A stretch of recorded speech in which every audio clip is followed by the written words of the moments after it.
मैं भगवान हूँ, हर रूप में दिखता हूँ। किसी गरीब की खुशियों के लिए बाजारों में बिकता हूँ। कोई खुदा कहता है मुझे तो कोई बजरंग बली। कोई खुदा कहता है तो मुझे कोई बजरंग बली। तुम सबके लिए मैं न जाने कितने मजहबों में बढ़ता हूँ। नमस्कार, फिर हाजिर हूँ साधना शर्मा खुशियों की एक नई कहानी के साथ। आज की कहानी है ईश्वर से भेंट। एक छोटे से बच्चे की कहानी है जिसको ईश्वर से मिलना था। तो चलिए देखते हैं वो ईश्वर से मिलता है या नहीं। एक छोटा सा बच्चा था तो वो सिर्फ 7 साल का, पर उसकी गंभीरता 17 साल के बच्चे को भी मात करती थी। एक दिन उसने अपनी माँ से पूछा, माँ क्या हम भगवान से मिल सकते हैं? हाँ हाँ, जिस दिन तुम सच्चे मन से ईश्वर की खोज करोगे उस दिन वह तुमसे मिलने ज़रूर आएंगे। कहते हुए माँ ने बड़े प्यार से उसके सिर पर हाथ फेरा। बच्चे के दिमाग में ये बात बैठ गई। वह रोज़ इसी बारे में सोचने लगा। अचानक एक दिन उसने सोचा कि चलो आज ईश्वर के साथ बैठ के खाना खाया जाए।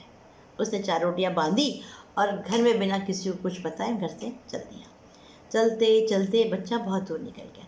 सुबह से शाम हो गई। थकान और भूख के कारण उसका बुरा हाल हो गया। तभी उसे कुछ दूरी पर एक तालाब नजर आया। उसके एक किनारे पर कोई महिला बैठी हुई थी। बच्चे ने उस महिला की ओर देखा।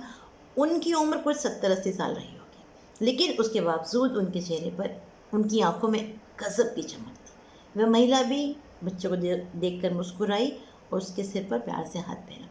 बच्चे को लगा जैसे कि वो महिला इस सुनसान जंगल में उसी का इंतजार कर रही है। बच्चा वहीं बैठ गया। तभी उसे भूख का एहसास हुआ। उसने थैले से रोटी निकाली और खाने लगा, लेकिन तभी उसे अपनी गलती का एहसास हुआ। उसने बुजुर्ग महिला की ओर रोटी बढ़ाई और बोला, मुस्कुराकर बोला, माई रोटी खाओगी? यह देखकर महिला के चेहरे पर खुशी आ गई और उसकी आंखों से आंसू बहने लगे। बच्चे ने पूछा, माई आप रो क्यों रही हो? क्या आपका कुछ सामान खो गया है? नहीं, ये तो खुशी के आंसू हैं। आज मेरी बरसों की तमन्ना पूरी हुई है। मेरी बरसों की इच्छा पूरी हो गई है। यह सुनकर बच्चा मुस्कुरा दिया। उसने रोटी का एक टुकड़ा तोड़कर बुजुर्ग महिला को खिलाया। बुजुर्ग महिला की आंखों से फिर आंसू बहने लगे। उसने बच्चे को बहुत प्यार किया, बहुत दुलार किया। रोटी खाने के बाद अचानक बच्चे को ध्यान आया, अरे माँ तो इंतज़ार कर रही हो, घर में परेशान हो रही होगी। उसने उस महिला से इजाज़त ली और अपने घर की तरफ चल दिया। जब बच्चा अपने घर पहुंचा तो माँ दरवाजे पर ही खड़ी थी। उसने बच्चे को गोद में लपक के बच्चे को गोद में उठा लिया। उसे बहुत प्यार किया। बच्चा बहुत खुश था, बड़े खुशी से बोला, माँ माँ आज मैं भगवान से मिला। आज मैंने उसके हाथ से रोटी खाई। उधर जब यह बुजुर्ग महिला अपने घर पहुंची तो उनकी खुशी देखकर घर वाले हैरान रह गए। उनके पूछने पर वो बोले, मैं 2 दिन से तालाब के किनारे अकेली भूखी प्यासी बैठी थी। मुझे विश्वास था कि ईश्वर ज़रूर आएंगे, मुझे अपने हाथों से खाना खिलाएंगे।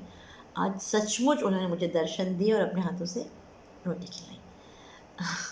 दोस्तों, इस कहानी के बारे में अगर हम दिल से सोचें, गहराई से सोचें, तो बच्चे और उस महिला दोनों को ही ईश्वर की तलाश थी और उन दोनों को जिस रूप में ईश्वर चाहिए था, दोनों ने उसी रूप में ईश्वर को खोज लिया। कहने का आशय है कि हम जब किसी चीज़ को शिद्दत से चाहते हैं तो उसे पाने के लिए प्रयत्न करते हैं तो मंजिल के रास्ते खुद ब खुद खुल जाते हैं और हमारा प्रयास सफल हो जाता है। उन दोनों के साथ भी कुछ ऐसा ही हुआ। आपके साथ भी कुछ ऐसा ही होगा। आप भी अपनी मंजिल को पा पाओगे, आपको भी अपनी मंजिल मिलेगी, लेकिन शर्त वही है कि उस महिला और उस बच्चे जैसा जुनून आपके अंदर होना चाहिए। तो कैसी थी कहानी आज की? अगर पसंद आई हो मेरे चैनल को सब्सक्राइब ज़रूर कीजिएगा, लाइक कमेंट और शेयर ज़रूर कीजिएगा भाई, क्योंकि शेयर करने से खुशियाँ बढ़ती हैं। कुछ कमेंट भी करिएगा। नमस्कार, फिर मिलते हैं एक नई कहानी के साथ।